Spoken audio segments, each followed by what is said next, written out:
Maraming salamat sa ating Vice Presidente, Vice President Inday Sara Duterte. Please take your seats.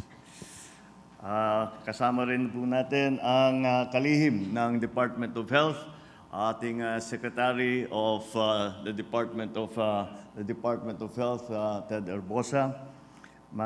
Nandito rin siyempre yung ating kalihim ng DILG na siya ang namumuno at dito sa proyektong ito, dito sa programang ito para sa tulong sa ating mga uniform personnel, Secretary Benhur Abalos, at native son of Davao, nandito rin ang si Secretary Anton Lagdameo.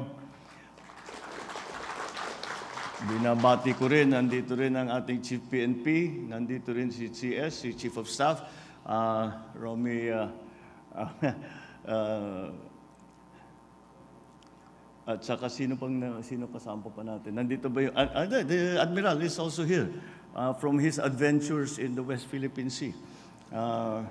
Marami siyang trabaho this past few days. Lahat ng ating mga bisita, ladies and gentlemen, magandang umaga po sa inyo lahat. Tayo po ay naririto ngayon upang magbigay pugay at pasasalamat sa mga bayani ng ating bansa, ang mga miyembro ng ating sandatahang lakas, ang ating mga kapulisan, at iba pang mga uniform personnel na nasawi o nasugatan habang sila'y naglilingkod sa bayan.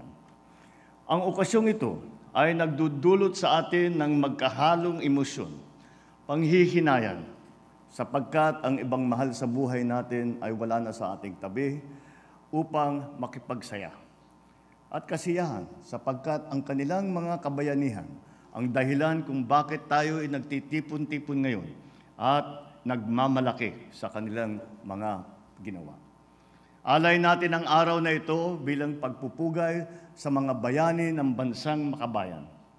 Kailanman, hindi natin masusuklian ang serbisyo na kanilang inilaan upang mapanatiling mapayapa, ligtas at maayos ang ating komunidad.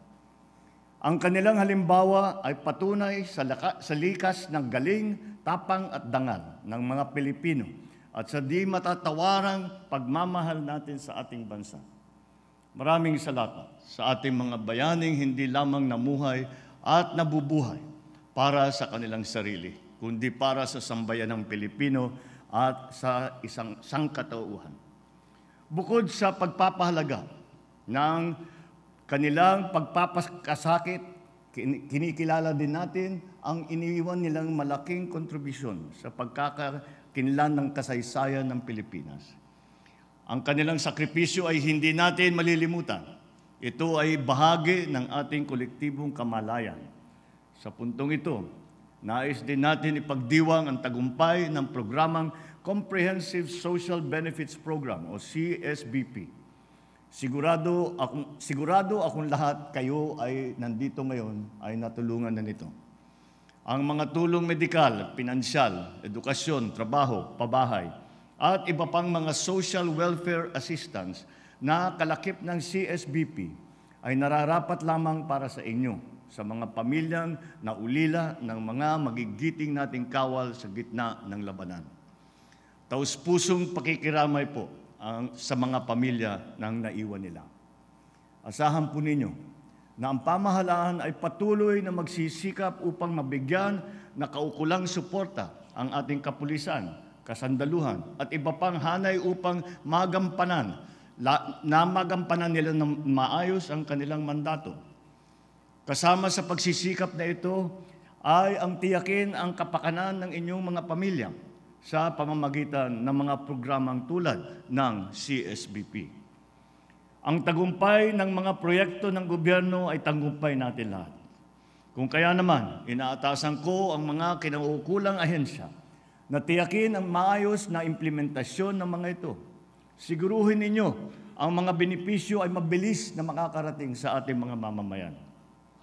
Sa pagsulong ng bagong Pilipinas, lahat ng mga Pilipino ay uulad at magiging katuwang sa transformasyon na ito.